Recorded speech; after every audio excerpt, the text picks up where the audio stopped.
Hi everybody, welcome along. My name's Lucas Rogers from the Rogers Property Group. Just here today to give you a quick update on what's happening with interest rates. As you are no doubt aware, the RBA meet at the first Tuesday of every month, which has just taken place. No change in interest rates at the moment. The cash rate still remains at 1%, which is exceptionally low for long-term averages. There is talk that interest rates are going to come off by another 0.5% somewhere towards the end of the year, and most, I suppose, property, or should I say, interest rate experts, they're saying that it's going to come in 2 rate decreases of 0.25% each. So we'll wait to see what that happens. But at the moment, interest rates remain on hold at a cash rate of 1%, which, as I said, is very, very low.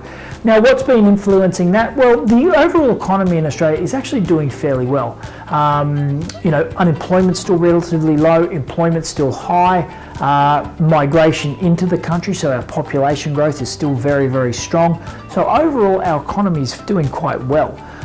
What's happening outside and externally at the moment across the world, which is affecting things, is I suppose the number one thing is what they're calling the Trump trade war, which is the United States at having a sort of a trade war with China at the moment, and people are concerned with the knock-on effects that that's going to have with Australia.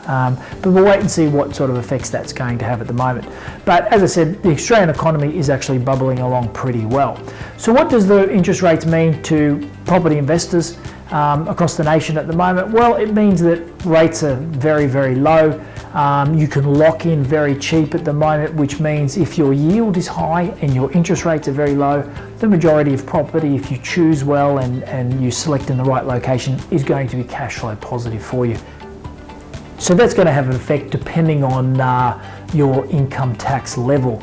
Now, overall, the population growth of Australia is growing at about last year it grew at 404,000 people, I should say, which is very, very strong. I read a report recently that we're growing at about 1 person every 1.5 minutes at the moment, so it's very good. And when you have a strong population growth, that means a strong demand for property. Now, what a lot of people are saying at the moment, that many capital cities are now starting to get undersupplied, and we can see that especially when we look at the Brisbane market.